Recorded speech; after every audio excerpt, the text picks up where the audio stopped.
రెచ్చగొట్టే వ్యాఖ్యలతోనే సీఎంపై దాడి జరిగిందని ఎమ్మెల్యే మేకపాటి విక్రమరెడ్డి అన్నారు. చంద్రబాబు నాయుడు, ఆయనతో జతకట్టిన సినీ నటుడు సభల్లో ప్రజలను రెచ్చగొట్టే వ్యాఖ్యలు చేయటం వల్లే ముఖ్యమంత్రి జగన్మోహన్ రెడ్డిపై దాడి జరిగిందని ఆత్మకూరు శాసనసభ్యులు మేకపాటి విక్రమరెడ్డి పేర్కొన్నారు. మండల కేంద్రమైన అనంతసాగరంలో వైఎస్ఆర్సీపీ నాయకులు, కార్యకర్తలతోటి ఆత్మీయ సమావేశం నిర్వహించారు. ఈ సందర్భంగా ఎమ్మెల్యే మేకపాటి విక్రమరెడ్డి మాట్లాడుతూ, దేశంలో ఎక్కడా లేని విధంగా సీఎం జగన్పై దాడి చేయటం హేయమైన చర్య అన్నారు. గడప గడపకు మన ప్రభుత్వం కార్యక్రమంతో పాటు తాము ప్రత్యేకంగా తమ నాయకుల ద్వారా, గ్రామ ప్రజల ద్వారా గ్రామాభివృద్ధికి ప్రాధాన్యత క్రమంలో ఏం అవసరమో అవన్నీ గుర్తించి ప్రణాళికలు సిద్ధం చేశామని అన్నారు. ఇందుకు సంబంధించి ప్రతి గ్రామంలో ఒక మేనిఫెస్టోను రూపొందించామని అన్నారు. గడిచిన కాలంలో గ్రామానికి ఏం చేశామో, భవిష్యత్తులో ఏం చేయబోతున్నామో ఆయా గ్రామాల్లోని ప్రకటించడం కూడా జరిగిందని అన్నారు. అనంతసాగరం మండలానికి 160 కోట్లతో అభివృద్ధి చేశామని అన్నారు. నది వలయాలకు రైతు భరోసా కేంద్రాలు, అలాగే విలేజ్ హెల్త్ క్లినిక్లు అదనంగా అభివృద్ధి చేశామని అన్నారు. దాదాపుగా 6,000 భూ సమస్యలను పరిష్కరించామని పేర్కొన్నారు. నోషనల్ ఖాతాలు, చుక్కల భూములు, వివిధ భూ సమస్యలను పరిష్కరించడం జరిగిందన్నారు. 6,000 ఎకరాల్లో రైతు సమస్యలకు విముక్తి కలిగించామని అన్నారు. గత సంవత్సరం నుండి ప్రతి సభలో టీడీపీ అధినేత చంద్రబాబు నాయుడు, ఆయన కుమారుడు, ఆయన పొత్తు పెట్టుకున్నటువంటి సినిమా యాక్టర్ గాని రెచ్చగొట్టే వ్యాఖ్యలు చేస్తున్నారని అన్నారు. విక్రమరెడ్డికి సాగరంలో అడుగడుగున నీరాజనాలు పలికారు. ఆత్మకూరు శాసనసభ్యులు మేకపాటి విక్రమరెడ్డి, వైఎస్ఆర్సీపీ నాయకులు, కార్యకర్తలు ఆత్మీయ సమావేశం అనంతసాగరం జనసంద్రమైంది. బద్వేల్ సెంటర్ నుంచి ఒక యాత్రల వైఎస్ఆర్ విగ్రహం వరకు కొనసాగింది. ఈ కార్యక్రమంలో ప్రజలు ముఖ్యమంత్రి జగన్మోహన్ రెడ్డికి, ఎమ్మెల్యే మేకపాటి విక్రమరెడ్డికి జయజయలు పలికారు. వేలాదిగా తరలివచ్చిన ప్రజలు జై జగన్, జై మేకపాటి అంటూ దీవెనలిచ్చి ఆశీర్వదించారు. పెద్దలకి కానీ ప్రజలందరికీ నా పేరు పేరున వందనాలు. ఇంత ఘనంగా స్వాగతం పలికినందుకు మీ అందరికీ పేరు పేరున ధన్యవాదాలు. కొంచెం క్షమించాలి, ఈరోజు గొంతు బాగాలేదు, కానీ చెప్పాల్సింది చాలా వరకు పెద్దలందరూ చెప్పారు. నేను ఒక 2-3 మాటలే చెప్తాను.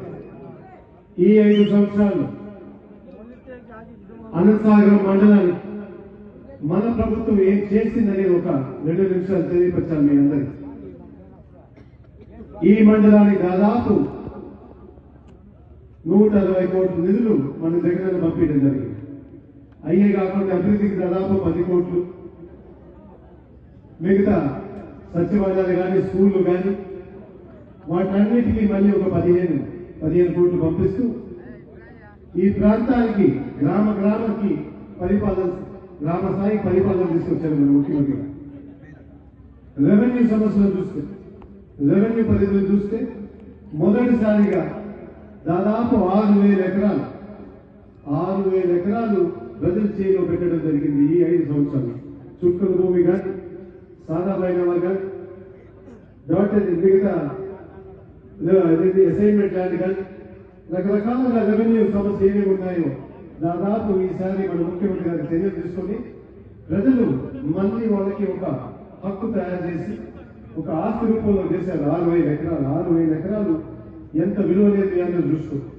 అవన్నీ చూసుకుంటే గ్రామంలో ఏమేమి ఇబ్బందులు ఉన్నాయి, రాబోయే రోజుల్లో ఏ విధంగా మనం అభివృద్ధి చేయగలుగుతామని చెప్పేసి పంపించిన తర్వాత మనం మొదటిసారిగా మన రాష్ట్రంలోనే కానీ ఆత్మకూరుకి ప్రతి గ్రామానికి ఒక మేనిఫెస్టో తయారు చేస్తాం.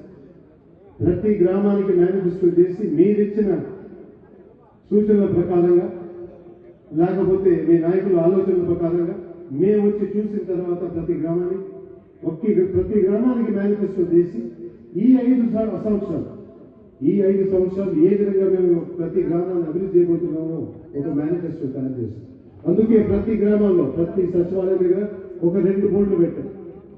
ఒక బోర్డు వచ్చి గత 5 సంవత్సరాల్లో ఏం జరిగింది, ఎందుకంటే అది మీరు మర్చిపోకూడదు, చేసిందంతా మీరు మర్చిపోకూడదు. కాబట్టి ఒక బోర్డు మన ప్రభుత్వం ఏం చేసింది, ఇంకో బోర్డు వచ్చే 5 సంవత్సరాలు మేమే చేయబోతున్నాము, అది నేను మర్చిపోకూడదని చెప్పేసి ప్రతి గ్రామంలో ఒక బోర్డు లాగా పెట్టి తప్పకుండా 5 సంవత్సరాల్లో అది పూర్తి చేస్తామని చెప్పేసి సభముఖంగా మీ అందరికీ నమ్మకం చెప్పి బాధ్యతగా తీసుకొని చేస్తామని చెప్పి మీ అందరికీ తెలియజేస్తున్నాను. ఈ ప్రాంతానికి మన పిల్లలందరికీ ఏ విధంగా చేశారో పెద్దలందరూ చెప్పారు. మీ అందరికి ఇంకో చిన్న మాట చెప్పారు. మన స్కూల్లో ఇప్పుడు ఒక కొత్త సిలబస్ మొదలు పెట్టారు, ఐబీ సిలబస్ అనేది. దాదాపు మొదటి సంవత్సరం వేశారు. అట్లాంటి చదువు నేర్చుకోవాలంటే ఈరోజు పట్టణాల్లో బెంగళూరు కానీ హైదరాబాద్లో ఒక పిల్లోడికి 10 లక్షల ఖర్చు. 10 లక్షల ఖర్చు ఒక్కొక్క చిన్నారికి అయితే మన ఆంధ్రప్రదేశ్లో మన ముఖ్యమంత్రి గారు ఎంతో పెద్ద ఆలోచనతో పెట్టి ఈ మొదటి సంవత్సరంలో ఐబీ సిలబస్ అనేది ప్రభుత్వ పాఠశాలలో పెట్టారు. అంటే మీ పిల్లలకు ఆస్తి 10 లక్షలు ఫ్రీగా వచ్చినట్టు తయారు చేశారు మన ముఖ్యమంత్రి గారు. వీళ్ళకి దేశమే కాదు, మొత్తం ప్రపంచంలో అయినా కానీ ఎక్కడికైనా కానీ పోటీ చేసే వ్యవస్థ తీసుకొచ్చారు. ఆ విధంగా చూస్తే రాత్రంతా చాలా చెప్పచ్చు. వైద్యం కానీ, వ్యవసాయం కానీ, పరిపాలన కానీ అన్ని విధాలుగా మార్పు తీసుకొచ్చారు. 5 సంవత్సరాలు ఎక్కడ లేని మార్పు తీసుకొచ్చారు. అప్పుడు ఆయన సభకు పోయేటప్పుడు మీరు అందరూ గమనించారు, జనం ఏ విధంగా వచ్చారు. అవన్నీ సహించుకోలేక నిన్న ఆయన మీద దాడి కూడా చేశారు. మీరు గత సంవత్సరం నుంచి చూస్తూ ఉండొచ్చు. ప్రతి సభలో ఆయన కానీ, చంద్రబాబు కానీ, ఆయన పుత్రుడు కానీ, అదేవిధంగా వాళ్ళ సినిమా యాక్టర్ కానీ ప్రతి సభలో చెప్పడం జరిగింది, వాళ్ళ మీద దాడి చేయండి, కొట్టండి వైఎస్ఆర్సీపీ వాళ్ళని. అదేవిధంగా నేను చూపించాను, ఒక ముఖ్యమంత్రి గారి మీద దాడి జరగడం అనేది దేశంలో ఇది మొదటిసారి. అంత దిగజారిపోయి ఉన్నారు టీడీపీ. ఎట్టి పరిస్థితుల్లో ప్రజలు ఓటేయకుండా చూడాలి. నాన్నగారు చెప్పినట్టు ప్రతి గ్రామానికి వచ్చి దొంగలు దాన్ని సరిపడి ఇంటింట్లో పోయి వాళ్ళకి బెదిరియడం కానీ, ఒక ప్యాకేజీ ఇవ్వడం కానీ రకరకాలుగా ఒత్తిడి తీసుకొస్తాం.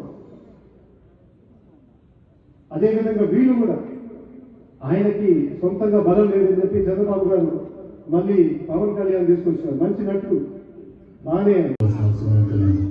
ఎందుకంటే ఇప్పుడున్న పరిస్థితుల్లో గ్రామాల్లో సచివాలయాలు స్వీకరించి మీ అందరూ తెలిసిన విషయాలు, పెన్షన్లు కానీ అన్ని విషయాల్లో కూడా పార్టీలకు అత్యంత